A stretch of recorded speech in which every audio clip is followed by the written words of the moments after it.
হর হর মহাদেব। তো বন্ধুগুলো তোমরা সবাই কেমন আছেন? আশা করুন তোমরা সবাই ভালো আছেন আর আমিও ভালো আছেন। তো আজকে যাওয়া যাচ্ছে আমার পাশে গাড়ি এসছে, তোমরা দেখিয়ে পাওয়া যাচ্ছেন ওই যে গাড়িখান। তো আমার এই জমিগুলো চাষ করে নেওয়া হবে আজকে।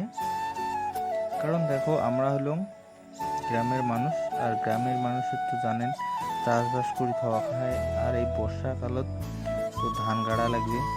আর দেখো গাড়ি যায় এই আইলটের দিছে ভাঙিয়ে, তো এই আইলটা গেলে আমার বাঁধা লাগবে, নাহলে কিন্তু জলগুলো সব বেরিয়ে যাবে। আর জল যদি বেরিয়ে যায় তাহলে তো ভুন শুকিয়ে যাবে। এরপরে মুই দেখি দিচ্ছ চাষ করাটা কেমন হলে চাষ,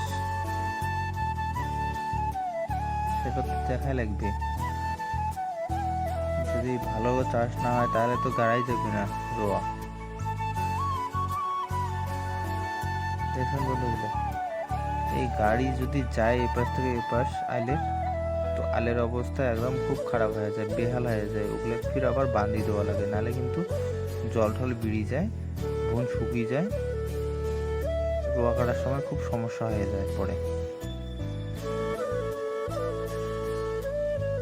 তো এই জমি ধানও চাষ করে নেওয়া লাগবে, কারণ একবার গাড়ি যদি বেরিয়ে যায় পরে ফির আরও গাড়ি ঢুকা খুব মুশকিল হয়ে যায়। কারণ চারপাশে যদি জমি মানুষ ধান গাড়ি নেয় না, পরে গাড়ি ঢুকে খুব মুশকিল হয়ে যায়, সমস্যা হয়ে যায়।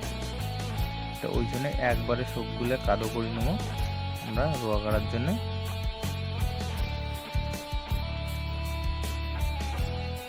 তো এলা আমি দেখি কেমন হলে, মানে চাষটা বেশি একটা ভালো হয় নাই, ওই শক্ত শক্ত দেখা যায় সাইডে না, একদম কানির জায়গা, ওই জন্য একটু শক্ত শক্ত আছে।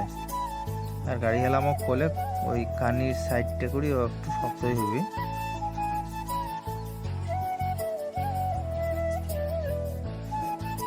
আর কিছুদিনের মধ্যে আমরা রোয়া কাটা শুরু করে দেবো বন্ধুগুলো, তোমরা দেখিয়ে পাবেন। দেখো বন্ধুগুলো, জমি কিন্তু চাষ হয়ে গেছে। দেখো এগুলো আছে, আর এখন বাকি ওখানে খালি বাকি আছে চাষের বিকালে। তো বন্ধুগুলো এই মধ্যে আমি চলে আসলাম বাড়ি এসে দেখো রান্না হয়ে গেছে। এই জায়গায় ছোট ছোট মাছ আছে, ভাজা আছে, আর একটু সবজি আছে। এই সবজিটা দিয়ে খাওয়া দাওয়া করি আজকে। তো বন্ধুগুলো এই ছিল আজকের ব্লগ। তো ব্লগটা তোমার কেমন লাগলে অবশ্যই কমেন্ট করে জানাবে। আর চ্যানেল নয় হাতে দেখলে চ্যানেলে সাবস্ক্রাইব করে দিয়ে পাশে থাকবেন। আর ফেসবুকে দেখে থাকেন অবশ্যই লাইক করে ফলো করে দেবেন। পরবর্তী ভিডিও খুব তাড়াতাড়ি সবাই ভালো থাকবেন, সুবিধা দেখা হচ্ছে পরবর্তী কোনো ব্লগ।